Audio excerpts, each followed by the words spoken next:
And even if she says something you don't want to engage with, ignore her. Turn your attention somewhere else. Get out your phone. Start going on it. Just ignore them. They say some shit to you over texting. Ignore it. They try to get you to do them a favor. You didn't even hear it. Like I said, if she says something and you don't hear it, it's like she didn't say it. That's true fucking frame. The Unapologetic Man Podcast. The next one, boys, ignore, which is ITC. Ignore that chick. Straight up, boys, if you ignore girls, they'll get more attracted to you. And this is different than failure to engage because you're still engaging with her, but ignoring her is literally like she's not there. When you first approach a girl of 3 girls, you should basically ignore the hot one until the social hook point, which means until the girls are engaged, they're interested, maybe you got a laugh out of the hot girl, but don't even pay attention to her. Ignore her. Give her a little bit of attention just so that it's like not too obvious. But basically, I'm completely unaffected by you. I'm actually more interested in your Canyon Mule friends. The fucking linebackers that, if I don't engage them properly, are going to fly horizontally off the 50-yard line into the end zone and sack my quarterback, thus creating a touchback. Not happening, boys. You ignore that chick. And even if she says something you don't want to engage with, ignore her. Turn your attention somewhere else. Get out your phone. Start going on it. Just ignore them. They say some shit to you over texting. Ignore it. They try to get you to do them a favor. You didn't even hear it. Like I said, if she says something and you don't hear it, it's like she didn't say it. That's true fucking frame.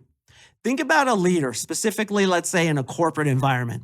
He's the leader of the entire group, right? He's got his entire team under him.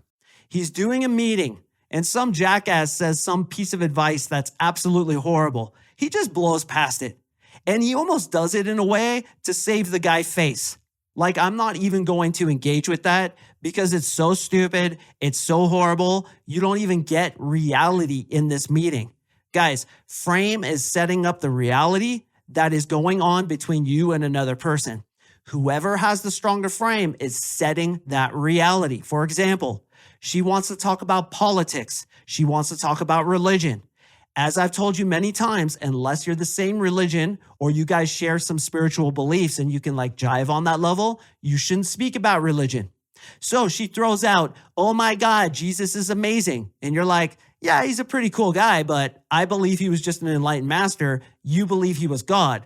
We obviously have that fundamental difference, so I'm not going to even engage with it.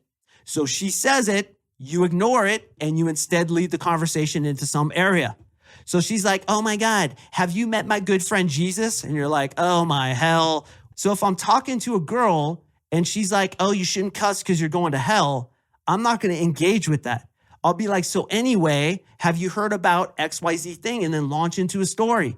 For example, she says, oh my God, don't cuss, you're going to hell, which is insane that people actually believe that. But she says that, and I actually like the girl. I don't want to just blow her out because she said that dumb thing. Instead of like arguing with it and getting her ensconced in her position, I'm just going to ignore it and change the conversation. I'll be like, oh, that reminds me. Have you ever heard of messages in water? And then do the whole messages in water gambit. Ignore what they say when it's not conducive to attraction. Avoid what they say when it's not conducive to attraction. Refuse to engage with anything she says that is not conducive to attraction. And if she keeps pestering you about it, you could say something to the effect of, hey, listen, you're kind of like trying to talk about religion. I feel like that's something probably people should talk about maybe a few weeks or a few months in. If you disagree with that, I totally understand. We can part ways. But it's like, I don't want to talk about that right now because just being honest with you, I have different beliefs. And she's like, well, what are those beliefs? Okay. Are you going to buy into that? No, you're going to be like, look, Jessica, as I just said, I don't think we should get into it right now because I feel like it might amount to a little bit of an argument, honestly. So let's blow past it. If you're not willing to, that's totally fine. I understand. But we're not talking about that right now. Okay. And what you just did is you set out the frame, which again, boys, you have to lead the frame for a girl to get attracted to you. She'll buy into it, thus getting more attracted to you. So again, frame is the most important thing. Leading is the most important thing. Even if you lead her in a direction that isn't as good as the direction she would have gone into had she had her choice about it. Now, can you do both? Absolutely. But again, in the beginning, politics, religion, like abortion, these political and controversial topics, avoid them, guys. What's up, brother? Thank you so much for watching. I really appreciate it. To watch the full podcast episode, click here. And before you go, if you're feeling extra generous, please like, comment, subscribe. It really helps me in the algorithm. I'd sincerely appreciate it. Unapologetic Army.